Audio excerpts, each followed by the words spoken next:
Hello, नमस्कार, आदाब, सत श्री अकाल और सलाम अलैकुम। मैं हूं मोहम्मद अहमद काज़मी, लेकर आया हूं आपका पसंदीदा कार्यक्रम नजर दुनिया पर, जो media star world YouTube channel पर उपलब्ध है। आज मैं 4 खबरें लेकर के आया हूं। इनमें सबसे बड़ी खबर यह है कि अमेरिका के राष्ट्रपति डोनाल्ड ट्रंप ने भारत के गणतंत्र दिवस यानी 26 जनवरी 2019 को विशेष अतिथि के तौर पर आने का निमंत्रण ठुकरा दिया है। वो नहीं आ पा रहे हैं। इस पर चर्चा करेंगे हम कार्यक्रम के अंत में।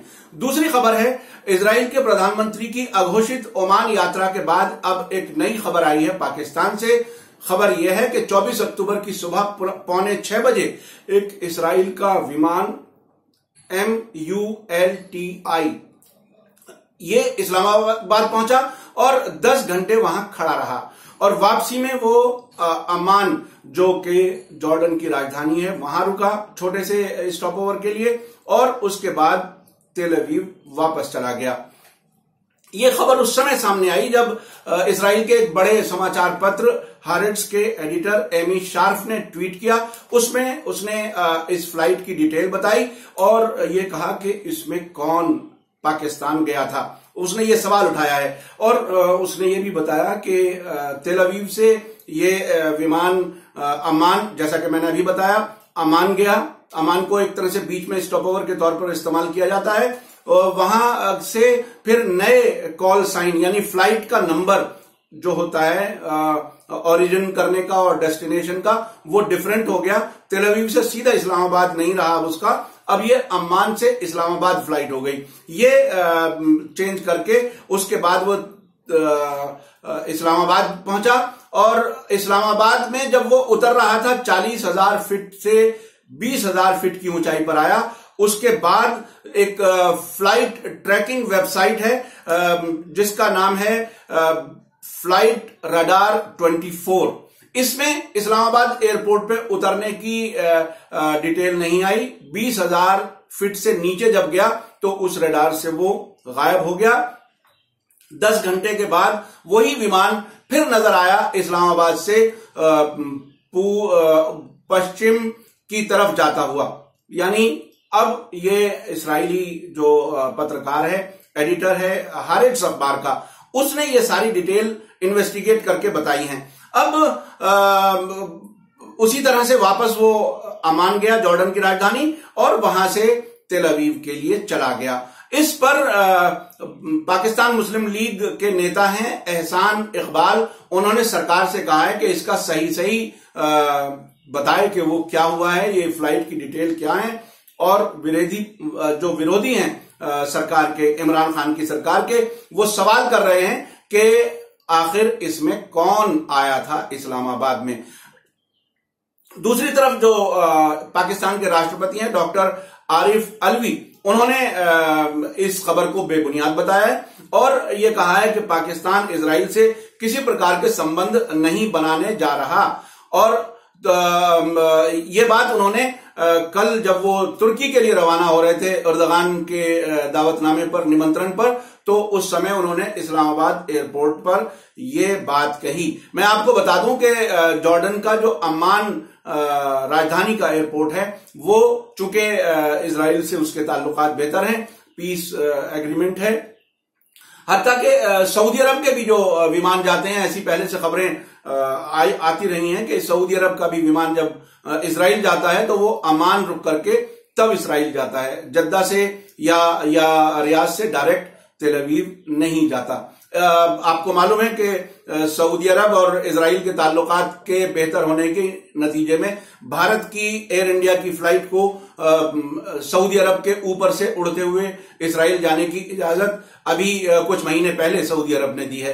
तो ये एक बिल्कुल ऐसी ही स्थिति है जैसे 1992 में जब भारत इजराइल के ताल्लुकात हुए थे डिप्लोमेटिक, उससे पहले जो 10 साल 15 साल पहले से जो बहस चल रही थी कि ताल्लुकात हों या ना हो, इसी तरह की बहस पाकिस्तान में भी कई वर्षों से चल रही है, लेकिन वहां उसका विरोध होता रहा है। मुश्किल यह है कि जो सरकारें हैं मिडिल ईस्ट की हो या पाकिस्तान की हो, ये अपने इंटरनेशनल जो आका हैं उनके साथ वो मजबूर है उनके साथ कुछ ऐसे इजराइल के नजदीक आने की बात करने की। लेकिन चूंकि जनता की सतह पर आमतौर पर फिलिस्तीनियों के खिलाफ जुल्म की वजह से और वहां पर जमीनों पर कब्जा करने की वजह से इजराइल के खिलाफ आमतौर पर नफरत पाई जाती है। अरब देशों में वो भी कम है। मैं उसकी बात किसी टाइम फिर दूसरे किसी कार्यक्रम में बताऊंगा उसका क्या कारण है। अब मैं चलता हूं अगली खबर पर। तीसरी खबर यह है कि शनिवार को इस्तांबुल में सीरिया समस्या पर 4 देशों रूस के व्लादिमीर पुतिन, जर्मनी की एंजेला मार्केल, फ्रांस के इमैनुअल मैक्रोन और तुर्की के रजब तैयब एर्दोगान की एक शिखर बैठक हुई है। उसमें युद्धग्रस्त सीरिया में शीघ्र खून खराबा समाप्त करने के लिए एक तरह से सहमति बनी है। उन्होंने ये दृढ़ संकल्प किया है और उन्होंने एक चारों देशों के राष्ट्रपतियों ने एक जॉइंट प्रेस कॉन्फ्रेंस की इस्तांबुल में और उसमें अंतर्राष्ट्रीय समुदाय से सीरिया के स्थायी समाधान में सहयोग की अपील की। और एर्दोगान ने यह कहा कि हमारा इस मीटिंग का उद्देश्य वहां पर सीरिया में पूरी तरह से युद्ध विराम करना है। और चारों देशों के नेताओं ने यह भी कहा कि जो संविधान समिति, वो आप ये बात समझने की है कि जो अपोजिशन लीडर्स हैं, बशार अल असद के मुखालिफिन हैं, उनको इन देशों की सपोर्ट चूंकि है तो वो अब ये भी कह रहे हैं कि संविधान बनाने की जो समिति है उसे अपना काम पूरा करना चाहिए ताकि नए इलेक्शन के लिए रास्ता साफ हो। और बशार अल असद का भविष्य जो है, इनका चारों देशों का कहना है कि उनका भविष्य वहां की जनता को ही तय करना चाहिए, ना कि कुछ लोगों को।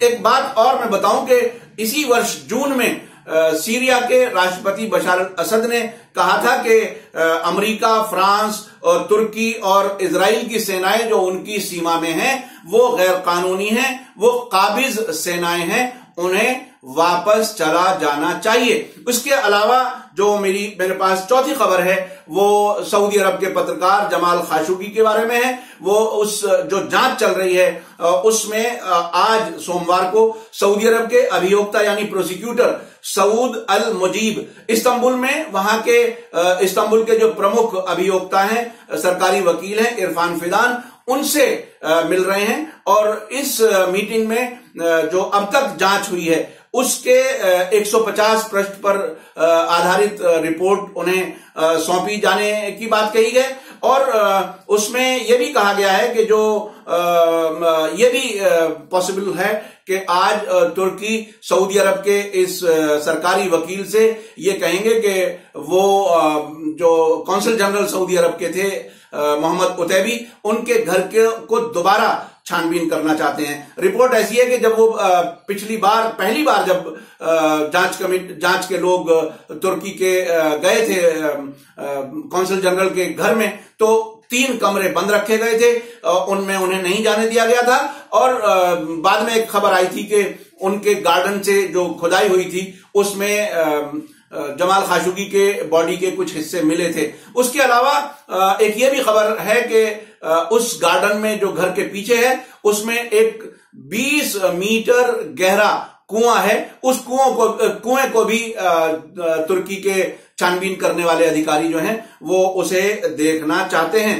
अब एक बात और सामने आई है कि जो ये रिपोर्ट तय हुई है, अल जजीरा ने ये रिपोर्ट दी है कि उसमें उन्होंने तुर्की की जांच के नतीजे में 3 बड़े नाम आरोपियों के बताए गए हैं इस हत्या में। उसमें एक तो कौंसल जनरल मोहम्मद उतैबी हैं जो तुर्की छोड़कर के सऊदी अरब वापस जा चुके हैं। उसके अलावा जो फॉरेंसिक एक्सपर्ट जिनके बारे में कहा गया था कि वो एक हड्डियां काटने की आरी लेकर के आए थे, और जिनके बारे में ये भी अब से पहले मैंने बताया था कि वो जिस टाइम उस जमाल खाशोगी की हत्या कर रहे थे तो अपने साथियों से कहा था कि ईयरफोन लगाओ, म्यूजिक सुन लो और अपने आप को टेंशन में मत रखो, और उन्होंने खुद भी ईयरफोन लगाया था। उनका नाम बताया गया था सालेह अल तुबैगी, वो भी इसमें एक बड़े आरोपी के तौर पर उनका नाम है। और एक और नाम है माहिर अब्दुल अजीज मुतरिब।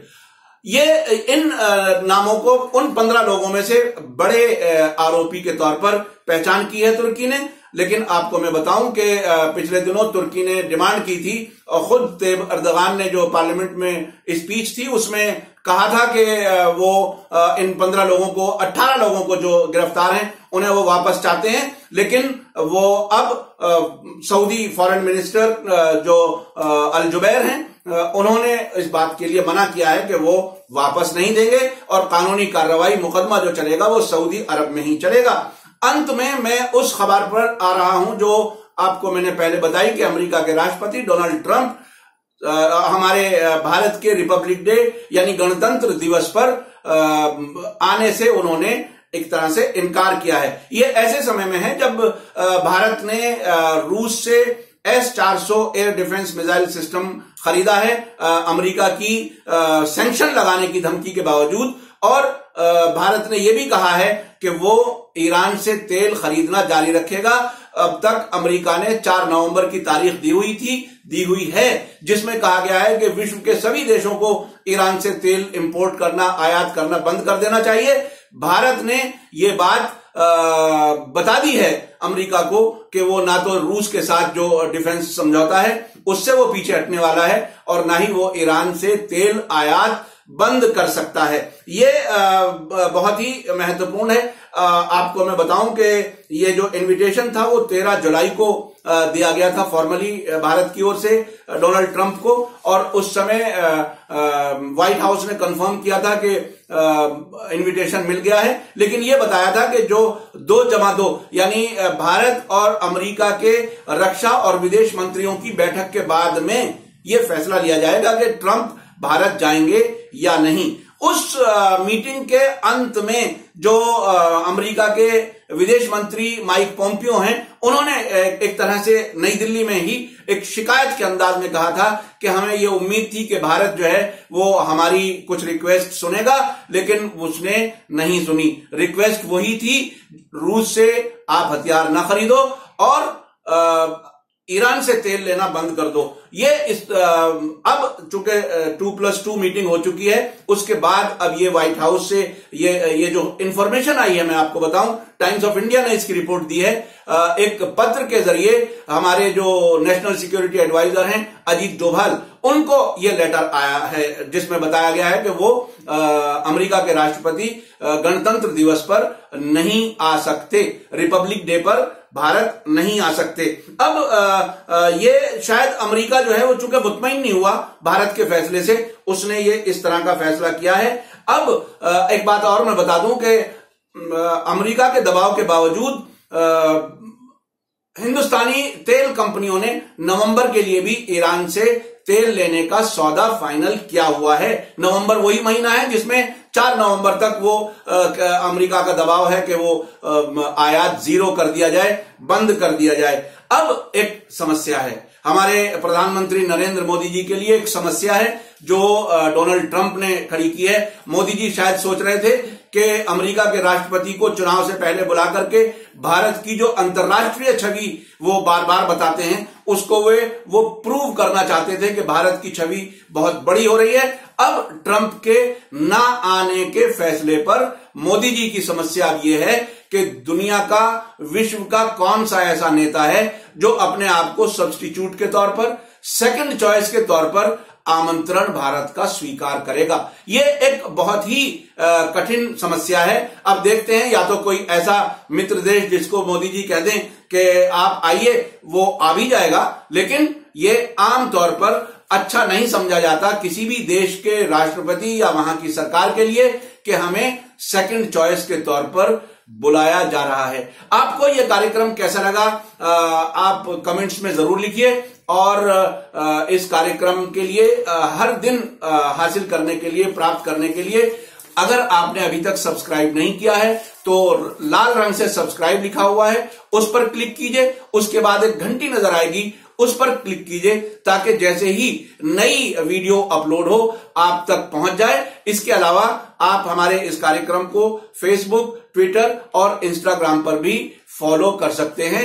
इस कार्यक्रम को विश्व भर में बहुत तेजी से पसंद किया जा रहा है और मेरे पास बहुत से ऐसे मैसेजेस आ रहे हैं जिसमें वो कहते हैं कि इतने कम समय में इतनी खबरें विश्व के बारे में, भारत के परिप्रेक्ष्य में, और वो खबरें जो आमतौर पर राष्ट्रीय और अंतर्राष्ट्रीय मीडिया आप तक नहीं पहुंचाता, मैं इस नजर दुनिया कार्यक्रम के नजर दुनिया पर कार्यक्रम के जरिए आप तक पहुंचा रहा हूं। आप मीडिया स्टार वर्ल्ड को सब्सक्राइब करना ना भूलें। इसी के साथ मैं लेता हूं इजाजत। धन्यवाद, शुक्रिया, जय भारत, जय हिंद।